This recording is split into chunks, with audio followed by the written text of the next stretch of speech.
The sharp echo of a gavel slamming down rattled in his memory, but today, Marcus would hear a different kind of judgment. The narrow hallway reeked of mildew and neglect, a fitting metaphor for the life the landlord claimed Marcus had let fester. Outside, the stormy afternoon sky cast long shadows on the stained carpet, as if the universe itself disapproved of what was about to unfold. The landlord, Richard Hensley, stood with a clipboard clutched tightly in his hand, its corners fraying from years of use in evictions just like this one. His pressed khakis and crisp button-down shirt were a stark contrast to his clenched jaw and the impatient tapping of his foot. He'd had enough of freeloaders, as he liked to call them. "I'm not asking, Mr. Howard," Richard said, his voice taut as a bowstring.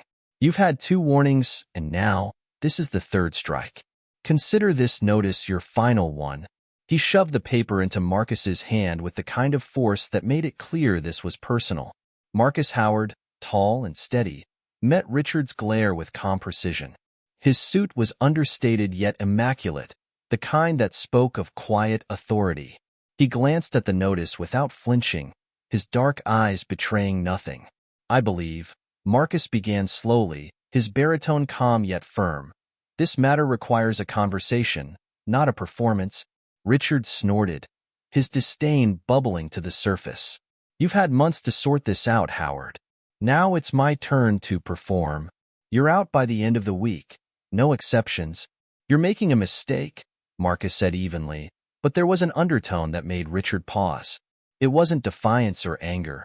It was something heavier, like the promise of something Richard couldn't quite name.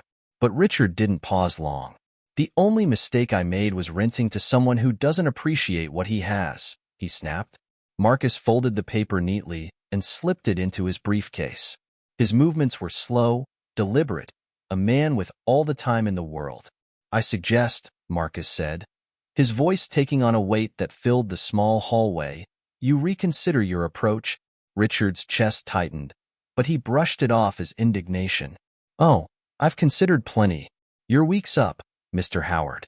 Don't make this harder than it has to be." Thunder rumbled in the distance, punctuating the tension like a celestial gavel. Marcus gave Richard one last look, his face unreadable but his words laced with quiet certainty. "You've underestimated the cost of your choices, Mr. Hensley. That's all I'll say for now." As Marcus turned to leave, his shoes clicking methodically against the floor, Richard's clipboard nearly slipped from his sweaty palms. For a moment, Richard felt like the storm wasn't just outside. It had followed Marcus right into his building. Richard Hensley stood rooted in the dim hallway long after Marcus disappeared into his apartment. His breath came in short, shallow bursts, each one a testament to his growing frustration. He didn't understand it. He had dealt with dozens of tenants like Marcus before, people who thought their presence in his building came with some entitlement to leniency. Marcus was no different.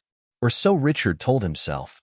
But that look, that maddeningly calm, self-assured look, it gnawed at him.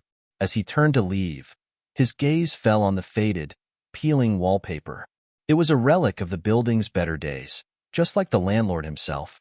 Richard hadn't always been this bitter. There was a time when he believed in giving people second chances. That time had died with the first tenant who lied to his face about paying rent only to vanish in the middle of the night, leaving Richard holding the bag. Never again, he thought. He'd learned to run his building with an iron fist and no patience for excuses. Marcus Howard wasn't going to be an exception, no matter how composed the man acted. In his office later that evening, Richard poured himself a glass of scotch, hoping to drown the unease that had lingered since the confrontation.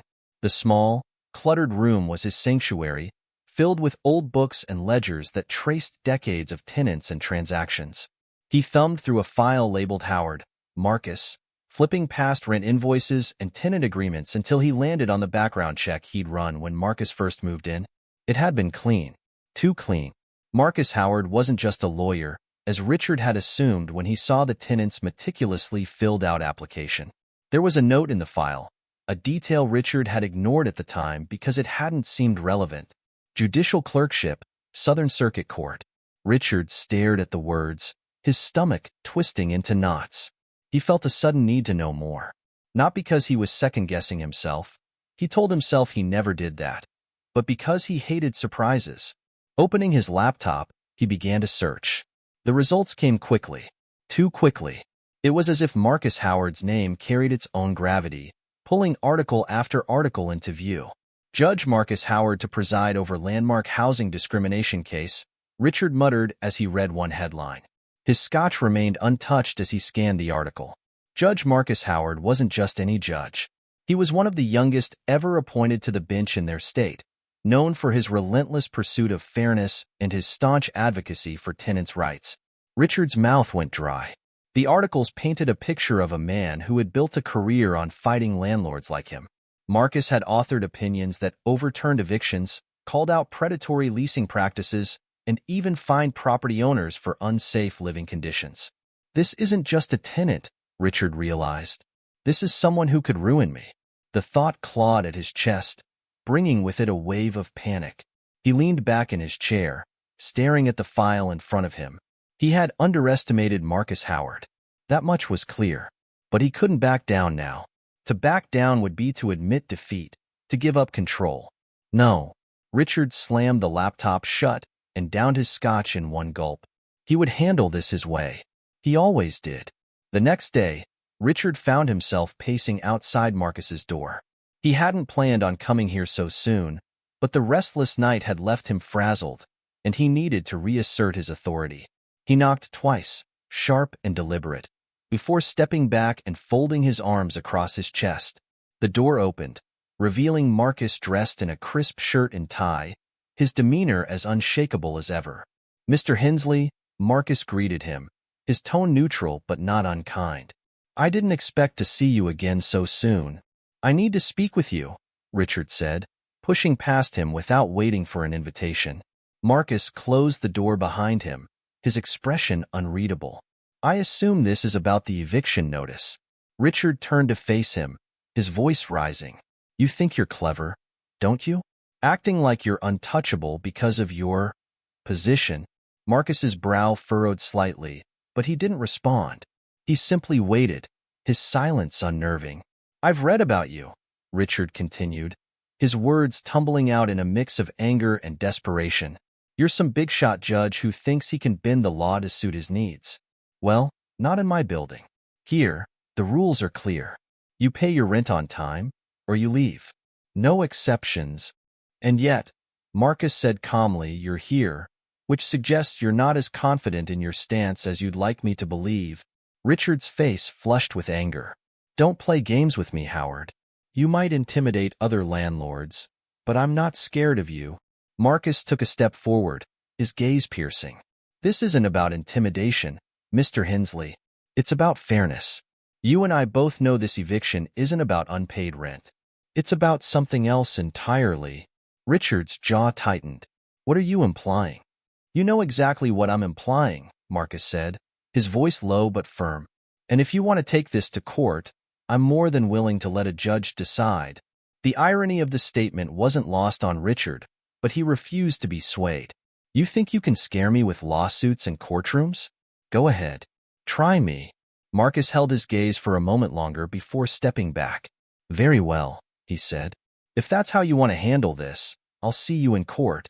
Richard stormed out of the apartment, slamming the door behind him. But as he descended the stairs, his confidence wavered. The confrontation had left him shaken, and he couldn't ignore the nagging doubt that had taken root. Back in his office, he stared at the eviction notice still clutched in his hand. He had thought he was in control, but now he wasn't so sure. Marcus Howard wasn't just a tenant. He was a threat Richard wasn't sure he could handle, and for the first time in years, Richard Hensley felt fear. The days that followed were a tense game of cat and mouse. Richard's fear festered, simmering beneath the surface, but his pride wouldn't allow him to back down. He had dealt with plenty of tenants who tried to outmaneuver him, and he had always come out on top. Marcus Howard would be no different, or so Richard kept telling himself. He began to watch Marcus more closely, paying attention to his comings and goings. The man was meticulous in everything he did, from the way he dressed to the way he carried himself. Every morning, Marcus left his apartment at precisely 7:30, dressed in sharp suits that seemed to command respect. He'd return late in the evening, briefcase in hand, his expression calm and unreadable. Richard resented the man's composure. It felt like a silent rebuke, a challenge that Richard couldn't ignore. Late one night, unable to sleep, Richard sat at his desk, his mind racing. His office was dimly lit, the shadows playing tricks on the walls as he sifted through tenant records and legal documents. He needed something, anything, that would give him the upper hand. Hours passed, and frustration mounted. There was nothing. Marcus's background was spotless. His rent had always been paid on time until the last month. There were no complaints from neighbors, no violations of the lease. If this went to court, Marcus could easily paint Richard as a landlord abusing his power. And that was when Richard had an idea. If there was no dirt to be found, he would create it. The thought was a dangerous one, but Richard had convinced himself it was necessary. Marcus had power, yes, but Richard knew how to manipulate perception. He had done it before. A few complaints from other tenants, a conveniently timed maintenance issue, maybe even a noise disturbance, just enough to paint Marcus as a problem tenant. By the time the sun rose, Richard had a plan. The next evening, Marcus returned home to find a letter slipped under his door. He unfolded it with practiced calm, his eyes scanning the text. It was a notice from Richard, citing complaints from other tenants about disturbances and improper use of common areas. Marcus's lips pressed into a thin line. He knew exactly what this was, a smear tactic, a desperate attempt to build a case against him. He stepped into his apartment, placed the letter on his kitchen counter, and pulled out his phone. Dialing a number, he waited as the line rang. "Laura," he said when a voice answered. "I need you to pull some files for me. Specifically, anything on Hensley Properties, complaints, violations, lawsuits, the works." "Yes, tonight." Marcus hung up and leaned against the counter, his mind already working through the possibilities. Richard Hensley had made a grave mistake by escalating this. If the landlord thought he could intimidate him, he was about to learn just how wrong he was. Meanwhile, Richard was downstairs in his office, congratulating himself on a job well done. He had already spoken to 2 tenants, people who owed him favors, and they had agreed to file complaints against Marcus. It wasn't much, but it was a start. As he poured himself another drink, there was a knock at the door. Richard frowned, glancing at the clock. It was late, too late for anyone to be visiting. "Who is it?" he called out, his voice gruff. "Mr. Hensley, it's Marcus Howard." Richard froze, his hand tightening around the glass. Slowly, he set it down and crossed the room, opening the door just enough to see Marcus standing there, calm as ever. "What do you want?" Richard demanded. Marcus didn't answer immediately. Instead, he held up the letter Richard had sent, folding it neatly in his hands before speaking. "I thought we might discuss this in person," Marcus said, his tone even. "It seems there's been some confusion." "There's no confusion," Richard shot back. "I've received complaints from other tenants. It's my job to address them." "Complaints," Marcus repeated, raising an eyebrow. "And yet, you've never brought them to my attention before now. Curious timing, don't you think?" Richard bristled. "Are you accusing me of something, Howard?" "I'm simply pointing out the facts," Marcus said, stepping closer. "But if you'd like to discuss accusations, we can do that too. I've already begun looking into your business practices, Mr. Hensley. It seems I'm not the only tenant who's had issues with your methods." Richard's heart skipped a beat, but he masked his fear with anger. "Get out of my office, Howard. You don't scare me." Marcus held his gaze for a moment longer before nodding. "Very well. I'll let the courts decide then." As Marcus turned and walked away, Richard slammed the door shut, his hands trembling. He had pushed too far, and now he was facing an opponent he couldn't easily intimidate. Over the next few days, the tension in the building became palpable. Tenants whispered in the hallways, sensing that something was brewing. Richard tried to maintain his usual authoritarian demeanor, but cracks were beginning to show. He was jumpy, paranoid, and quick to anger. Marcus, on the other hand, seemed unbothered. He continued his routine, his calm exterior never wavering. But behind the scenes, he was gathering evidence. building a case that would expose Richard for what he truly was. The battle lines had been drawn, and neither man was willing to back down. Late one night, as a storm raged outside, Richard sat alone in his office. Lightning illuminated the room in brief flashes, casting eerie shadows on the walls. He had tried to reach his lawyer earlier, but the man was out of town. Now, Richard was left to stew in his own anxiety, the weight of his decisions pressing down on him. A sudden knock at the door made him jump. He stared at the door, his pulse racing. "Who's there?" he called out, his voice trembling. There was no answer. Richard stood slowly, his eyes darting around the room. He grabbed the letter opener from his desk and approached the door, his hand shaking as he reached for the knob. When he opened the door, the hallway was empty. But on the floor in front of him was an envelope. He picked it up, his breath catching as he saw the sender's name. Howard Marcus. Richard opened the envelope with unsteady hands, pulling out a single sheet of paper. The message was short, but it sent a chill down his spine. "I know what you've done, and I know how to stop you." Richard stumbled back into his office, the letter slipping from his grasp. The storm outside grew louder, the wind howling as if mocking him. For the first time in years, Richard felt powerless. And he hated it. Richard's mind raced as he slumped into his chair, the letter still lying on the floor. The storm outside mirrored the chaos brewing within him, each crash of thunder sending tremors through his frayed nerves. He wiped his forehead with a shaking hand, his breath shallow. Marcus had drawn first blood, and the note wasn't just a threat. It was a promise. For a moment, Richard considered calling the police. But what would he say? That his tenant, a man who hadn't broken any laws, had sent him an ominous note? It would only make him look weak, paranoid even. He couldn't afford that. Not now. He glanced at the liquor cabinet, his old solace, but thought better of it. Alcohol wouldn't help him think clearly tonight. Instead, he turned his attention to his computer, pulling up the tenant files he had meticulously collected over the years. Somewhere in that sea of documents, he thought, there had to be something he could use against Marcus. Meanwhile, in his apartment, Marcus was seated at his desk, surrounded by a mountain of paperwork and legal briefs. A dim lamp cast a warm glow over his workspace, but the tension in his shoulders betrayed his calm demeanor. He had been here before, facing adversaries who believed their power made them untouchable. He knew their tactics, their bluffs, their desperation when cornered. But this was different. Richard wasn't just any opponent. He was a man consumed by his ego, and that made him unpredictable. Marcus leaned back in his chair, his eyes scanning the stack of documents his colleague Laura had sent over earlier that day. The complaints against Hensley Properties were staggering. Mold infestations left untreated, illegal rent hikes, intimidation tactics. Marcus picked up a photograph from the pile, a faded image of a family standing outside one of Richard's buildings. The caption below detailed their eviction. "Failure to pay rent after unexplained rent increase," he sighed, setting the photo aside. This wasn't just about him anymore. It was about everyone Richard had wronged, everyone who had been too scared to fight back. His phone buzzed, breaking his concentration. Marcus glanced at the screen. It was Laura. "Got something interesting for you," she said without preamble. Marcus's curiosity piqued.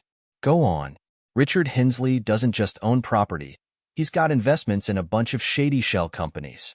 One of them's been tied to a bribery scandal involving zoning permits. There's no direct connection yet, but it's worth digging into. Marcus's lips curled into a grim smile. "Good work. Keep me posted." As he hung up, his mind raced with possibilities. Richard's empire was built on shaky ground, and Marcus intended to expose every crack. The next morning, Richard awoke to the sound of his phone buzzing incessantly. Groggy and irritable, he reached for it, only to see a string of messages from his assistant.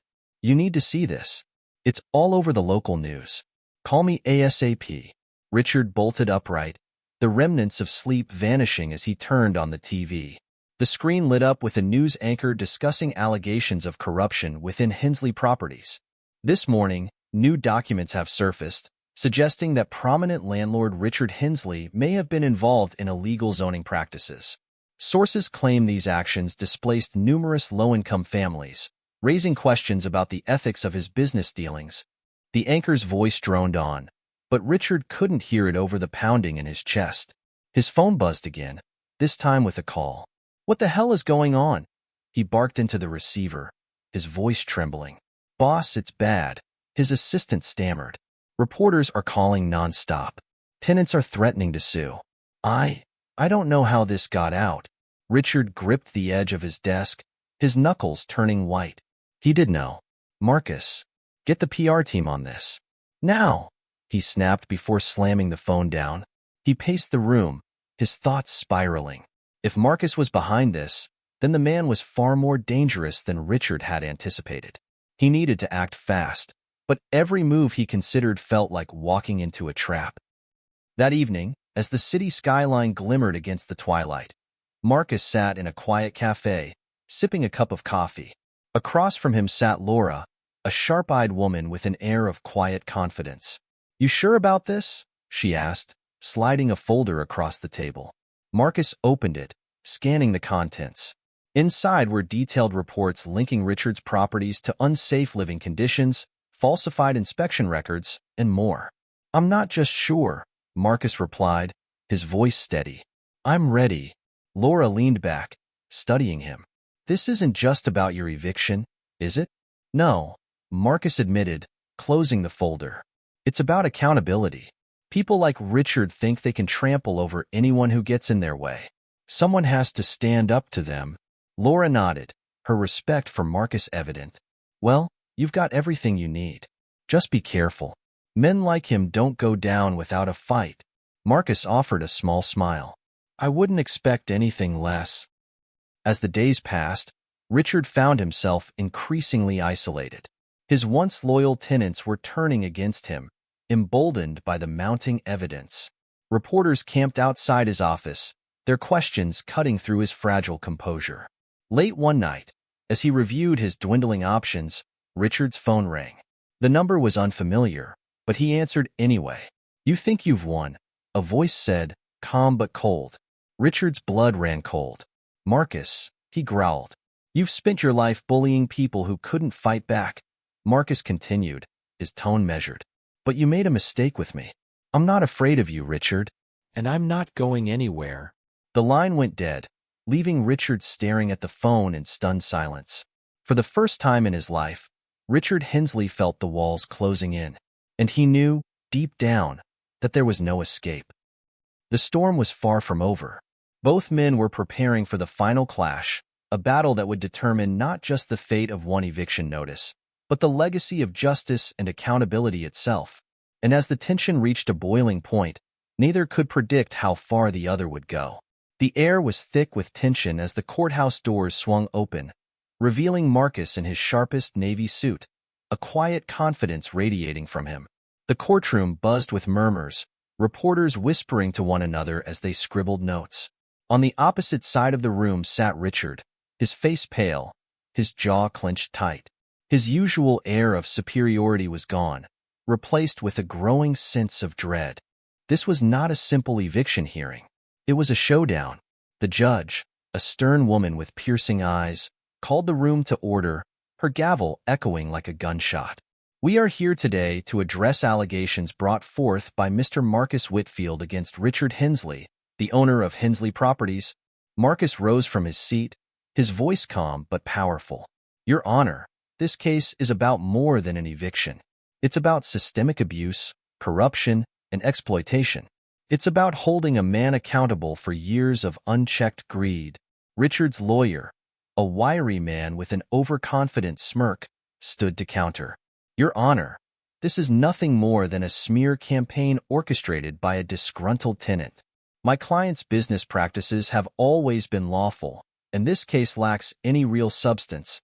But as the hearing progressed, it became evident that Marcus had come prepared. He presented document after document, each one a piece of a puzzle that painted Richard in an increasingly damning light. Unsafe living conditions, falsified inspection reports, illegal rent hikes. The courtroom was silent as Marcus held up the final piece of evidence, a set of emails tying Richard directly to bribes given to local officials in exchange for zoning permits. "This isn't just unethical," Marcus said, his voice rising. It's criminal. Richard's face turned a shade paler, sweat forming on his brow. His lawyer scrambled to object, but the damage was done. The judge leaned forward, her expression unreadable, as she reviewed the emails. During a brief recess, Marcus stepped outside to take a breath, his heart pounding despite his composed exterior. He had fought cases before, but this was different. This was personal. Behind him, the courthouse doors creaked open. He turned to see Richard approaching, his movements slow and deliberate. You think this changes anything? Richard hissed, his voice low but venomous. You think one courtroom victory is going to tear me down? Marcus met his gaze, unflinching. This isn't just about tearing you down, Richard. It's about making sure you never get the chance to do this to anyone else. Richard sneered, but there was a flicker of fear in his eyes. He leaned in closer. You have no idea who you're dealing with. Marcus stepped back, his voice steady. Neither do you. The climax came as the court reconvened. Marcus called his final witness, a former tenant of Hensley Properties who had been evicted under suspicious circumstances. The woman, elderly and frail, recounted her experience with heartbreaking detail. The unlivable conditions, the threats, the day she found herself on the street with nowhere to go. The room was silent as she finished. Even Richard's lawyer looked uneasy. Then the twist came. As Marcus returned to his seat, the judge looked directly at him. Mr. Whitfield, she said, her tone sharp but curious, there's one thing I don't understand. Why go through all this trouble? Why not just find another place to live? Marcus stood, his posture straight, his voice clear. Because I'm not just a tenant, Your Honor. I'm a federal judge. Gasps rippled through the courtroom. Marcus let the revelation sink in before continuing. I rented that apartment to experience firsthand what so many of my fellow citizens endure. What I found was a landlord willing to break every rule in the book to exploit the vulnerable. Richard's face was a mask of disbelief, his composure completely shattered. His lawyer sat frozen, unable to respond. The judge's expression turned cold as she addressed Richard. Mr. Hensley, you will be held accountable for your actions, both in this court and beyond. Outside the courthouse, the media swarmed Marcus, their cameras flashing, their voices clamoring for a statement. But Marcus ignored them, his focus on the elderly woman he had helped inside. You didn't have to do this, she said, her voice trembling with gratitude. Yes, I did, Marcus replied softly. Because if we don't stand up to people like him, no one else will. As the sun dipped below the horizon, the tension in the air remained. This wasn't over, not yet. But for the first time in years, the scales of justice were beginning to tip in the right direction. Richard, meanwhile, stood in the shadows, watching the scene unfold. His empire was crumbling, and he knew there was no escaping the consequences. But deep in his heart, the seeds of vengeance were already taking root. He wasn't going down without a fight. And Marcus, though victorious in the moment, knew the battle was far from won. As the gavel struck and the judge's declaration echoed through the courtroom, the room erupted in hushed whispers and murmurs. Marcus remained still, his face calm but his hands trembling ever so slightly, a testament to the intensity of the confrontation he had just endured. Victory tasted bittersweet. He had won this battle, but it came with the realization of just how deeply rooted the injustice ran. Richard, on the other hand, slumped into his chair. The once proud landlord who lorded over his tenants with arrogance now seemed smaller, his defeat etched into the lines of his face. He avoided eye contact, his mind racing not with repentance, but with schemes to salvage what remained of his tarnished empire. Outside the courthouse, the media thronged around Marcus, microphones shoved in his direction. Yet his focus was on the elderly tenant he had supported throughout the trial. Her frail hands clutched his as tears welled in her eyes. I don't know how to thank you, she whispered. Marcus smiled gently. You already have. By standing up and telling your story, you gave others the courage to fight. In the days that followed, Richard's empire crumbled under the weight of the evidence. Tenants from other properties came forward, emboldened by the trial. Class action lawsuits loomed on the horizon, and Richard found himself at the mercy of a justice system he had long believed he could manipulate. But for Marcus, the victory wasn't just about legal wins. It was about the lives changed. Tenants returned to their homes with the promise of safer, fairer conditions. The elderly woman he'd helped received assistance for repairs and care, ensuring she could live the rest of her life with dignity. Though Marcus had always been a staunch believer in justice, this case had changed him. The fight had been more personal, more visceral than anything he had faced behind the bench. It reminded him that the law was not just about rules. It was about the people it was meant to protect. Weeks later, Marcus walked through the neighborhood where it all began, taking in the quiet transformation. New paint adorned the once decaying buildings, and children played in courtyards that had been empty for years. A few tenants stopped to thank him, their gratitude humbling. Richard's property, however, stood eerily silent. For sale signs hung in the windows, a reminder of the downfall of a man who had thought himself untouchable. As Marcus turned to leave, he caught sight of a young man holding a clipboard, knocking on doors. "We're organizing a tenant union," the man explained when Marcus stopped to ask. "We want to make sure this never happens again." Marcus smiled, pride swelling in his chest. "That's how change happens," he said. That evening, Marcus returned home to his modest apartment. He sat at his desk, jotting notes for his next case. His phone buzzed, a notification from the courthouse, another hearing scheduled for landlords accused of exploiting their tenants. The fight, it seemed, was far from over. He leaned back in his chair, staring out the window as the city's lights twinkled against the night sky. This victory wasn't just his.